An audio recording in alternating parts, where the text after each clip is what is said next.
Hello friends, आज हम लोग वर्णमाला की नेक्स्ट क्लास करेंगे। 20 क्वेश्चन हम लोग कर चुके हैं, आज भी 20 क्वेश्चन करेंगे। चलिए शुरू करते हैं। तो हिंदी भाषा की कुल वर्ण लिपियाँ हैं। हिंदी भाषा की कुल वर्ण लिपियाँ कितनी हैं? देखो कितनी वर्ण लिपियाँ हैं, तो 52 वर्ण लिपियाँ हैं इसका सही आंसर। ये वर्ण लिपियाँ यानी ये पूछ रहा है कि हिंदी वर्णमाला में कितने शब्द हैं, ऐसे भी क्वेश्चन बन सकता है। तो आप याद रखना, चाहे वर्ण लिपियाँ पूछे या फिर शब्द पूछे, तो 52 हैं। वर्ण के भेद हैं, तो वर्ण के कितने भेद हैं? 2 भेद हैं, एक तो स्वर, दूसरा व्यंजन। अच्छे से याद रखना। ध्वनि, जिसकी ध्वनि केवल मुख से निकलती है वह है। तो जिसकी ध्वनि केवल मुख से निकलती है वह क्या है? वह निर्नुनासिक स्वर कहलाते हैं। डायरेक्ट क्वेश्चन बनेगा, अच्छे से याद रखना। ऐसे भी बन सकता है, यहाँ से इस ऑप्शन को उठा के क्वेश्चन बना सकता है कि निर्नुनासिक स्वर कौन से होते हैं। तो आंसर हो जाएगा जिनकी ध्वनि केवल मुख से निकलती है वह निर्नुनासिक स्वर होते हैं। तो आप चाहे ऑप्शन से पूछे क्वेश्चन बनाकर या फिर क्वेश्चन से पूछे, ठीक है, तो अच्छे से याद रखना। फिर देखो अर्धविवृत स्वर है, तो अर्धविवृत स्वर कौन सा है? ए है, ठीक है। फिर है सभी स्पर्श व्यंजन कौन से वर्ग में हैं? तो स्पर्श व्यंजन कौन से हैं?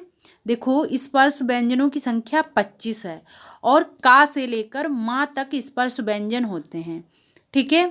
देखो सबसे पहले यानी का, तो सही आंसर हमारा होगा, देखो यहाँ पे गा नंबर, यानी का, चा, पा और दा।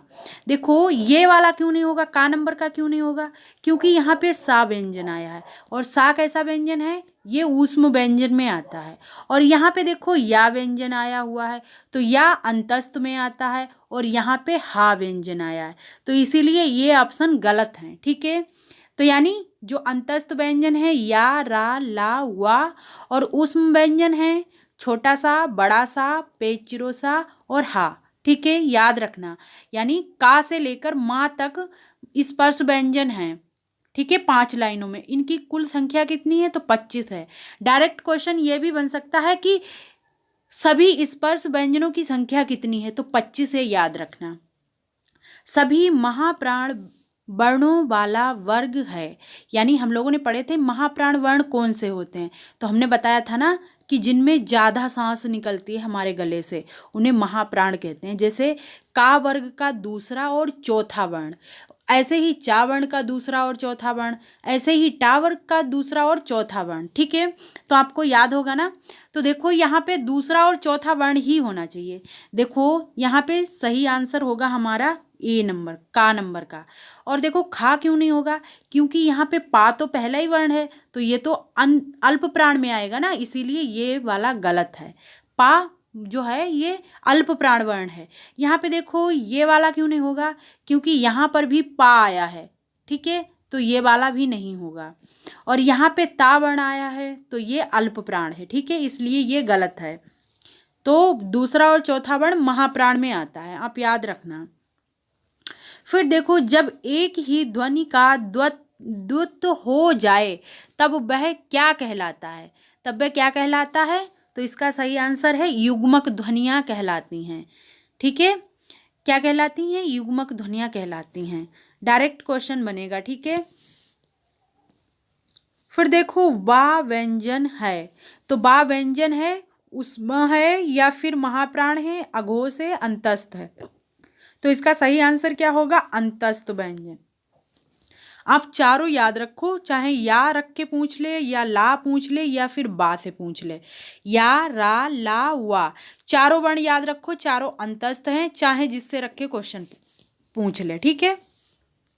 फिर देखो लिखित भाषा में मूल ध्वनियों के लिए जो चिन्ह मान लिया गया है तथा जिस रूप में यह लिखे जाते हैं उसे कहते हैं। तो उसे क्या कहते हैं? वेरी इंपॉर्टेंट क्वेश्चन है ये, कई बार पेपर में पूछा जा चुका है, ठीक है। तो उसे कहते हैं लिपि। क्या कहते हैं? लिपि। जैसे आपको पता होगा कि हमारी हिंदी की लिपि क्या है, तो हमारी हिंदी की लिपि देवनागरी लिपि है, याद रखना, ये बही वाली लिपि है। इसमें ये क्वेश्चन वेरी इंपॉर्टेंट है, ठीक है, तो अच्छे से याद रखना।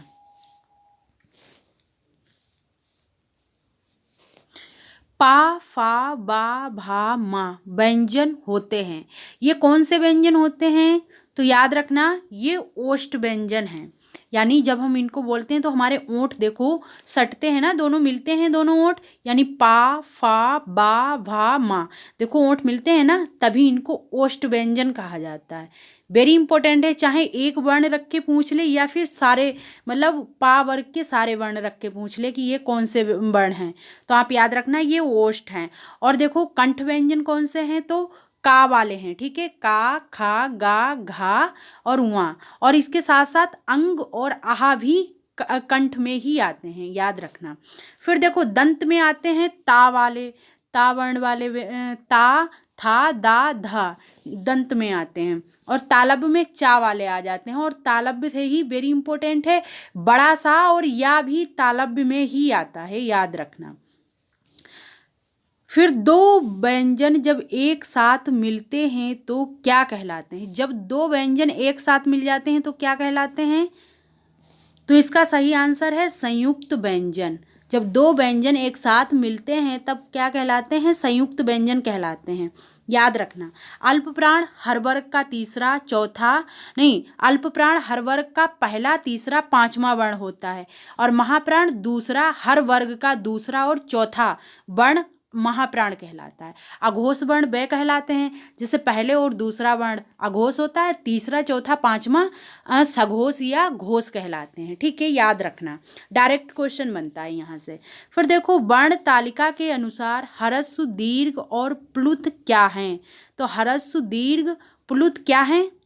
हम लोगों ने पढ़ा था ना, तो इसका सही आंसर होगा स्वर कहलाते हैं। ह्रस्व स्वर, दीर्घ स्वर, प्लुत स्वर, तीन होते हैं, ठीक है, याद रखना।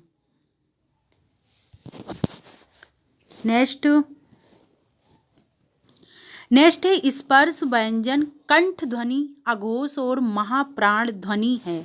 अब देखो यहाँ पर इसने एक तो सवाल छोटा ही है, लेकिन इसने सब कुछ पूछ लिया। यहाँ पे स्पर्श भी होना चाहिए, यानी का से लेकर माँ तक ही होना चाहिए, ठीक है, स्पर्श में आना चाहिए। अभी हमने बताया कि स्पर्श व्यंजन 25 हैं, तो ये का से लेकर माँ तक ही होना चाहिए, तो ये सारे वर्ण का से माँ तक में ही हैं।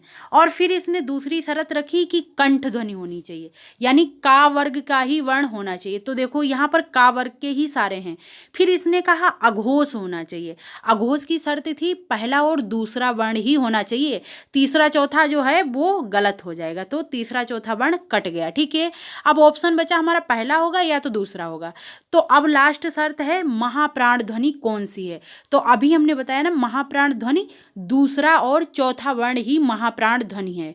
तो बताओ इसका सही आंसर क्या होगा? अब तो आप समझ गए होगे ना कि इसका सही आंसर खा ही होगा, क्योंकि ये महाप्राण ध्वनि है। का तो हो ही नहीं सकता, ये अल्प प्राण है क्योंकि ये पहला वर्ण है, ठीक है। देखो आगे, दंतोष्ठ ध्वनि कौन सी है? तो दंतोष्ठ ध्वनि कौन सी है?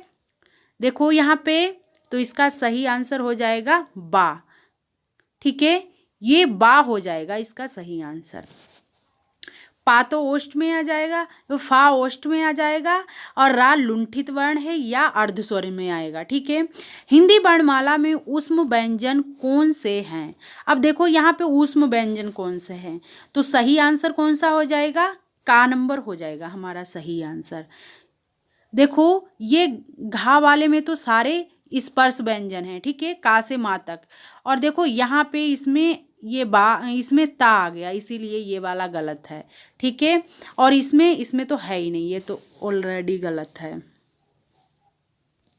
फिर देखो हिंदी के जिन वर्णों का उच्चारण करते समय केवल श्वास का प्रयोग किया जाए उन वर्णों को कहते हैं। केवल श्वास का प्रयोग किया जाए, वेरी इंपॉर्टेंट क्वेश्चन है, कई बार पेपर में पूछा गया है ये क्वेश्चन, तो अच्छे से याद रखना। हिंदी के जिन वर्णों का उच्चारण करते समय केवल श्वास का प्रयोग किया जाए उन वर्णों को कहते हैं, तो इसका सही आंसर हो जाएगा खा। अघोष वर्ण कहलाते हैं, ठीक है। अघोष वर्ण कौन से होते हैं? यानी पहला और दूसरा वर्ण, हर वर्ग का पहला और दूसरा वर्ण अघोष वर्ण कहलाता है, ठीक है। फिर देखो या, रा, ला, वा व्यंजनों को कहते हैं, तो ये तो अब तो आपको रिवीजन हो गया, ये तो डायरेक्ट देखो अंतस्थ व्यंजन, ठीक है। फिर देखो यहाँ पे निम्न में से पार्श्विक ध्वनि कौन सी है। तो पार्श्विक ध्वनि कौन सी है, देखो ध्यान से। तो इसका सही आंसर हो जाएगा ला। ला पार्श्विक ध्वनि है। और यहाँ पे रा को पूछा जाए तो रा लुंठित ध्वनि है, डायरेक्ट क्वेश्चन बनेगा। और बताओ अच्छा अणा किस वर्ग का है, तो अणा हो जाएगा मूर्धन्य वर्ग का, याद रखना, ठीक है, क्योंकि ये टा वर्ग का वर्ण है, ठीक है। और चा किस में आता है, तो चा तालु वर्ग में आता है, अच्छे से याद रखना। देखो लास्ट क्वेश्चन, लास्ट है अनुस्वार किसका कार्य करता है। वेरी इंपॉर्टेंट क्वेश्चन है, अनुस्वार किसका कार्य करता है, तो अनुस्वार पंचम वर्ण का कार्य करता है, ठीक है, याद रखना, वेरी इंपॉर्टेंट है। देखो जैसे हम लोग लिखते हैं पंच, जैसे पंच लिखते हैं तो पा नाधा च, पंच वैसे तो लिखेंगे। और हम लोग ऐसे नहीं लिखते ना, जो पांचवा वर्ण होता है जैसे ना है, तो हम ना की जगह पे हम लोग जैसे पा ऊपर अंकी बूंदी और चा ऐसे पंच लिख देते हैं, ना नहीं लिखते ना। तो ये पांचवा जो पंचम वर्ण का कार्य करता है, तो यहाँ पे ना आधा वैसे बनाते हैं जैसे पा ना आधा और चा, तो ये भी सही है और ये भी सही है। तो इसीलिए यहाँ पे अनुस्वार किसका कार्य करता है, तो अनुस्वार अंग की बिंदी का कार्य करता है, ठीक है, याद रखना। और जो पंचम वर्ण होता है ना, उसकी जगह पे हम लोग अनुस्वार प्रयोग कर लेते हैं, याद रखना। फिर देखो हिंदी स्वरों का वर्गीकरण जब जीव के भाग के आधार पर किया जाता है, तो निम्न में से कौन सा भेद इसके अंतर्गत नहीं आता है। हम लोगों ने जीव के आधार पे पढ़ा था ना, वेरी इंपॉर्टेंट क्वेश्चन है, ये पेपर में कई बार पूछा गया। तो इसका सही आंसर क्या हो जाएगा, विव्रत स्वर।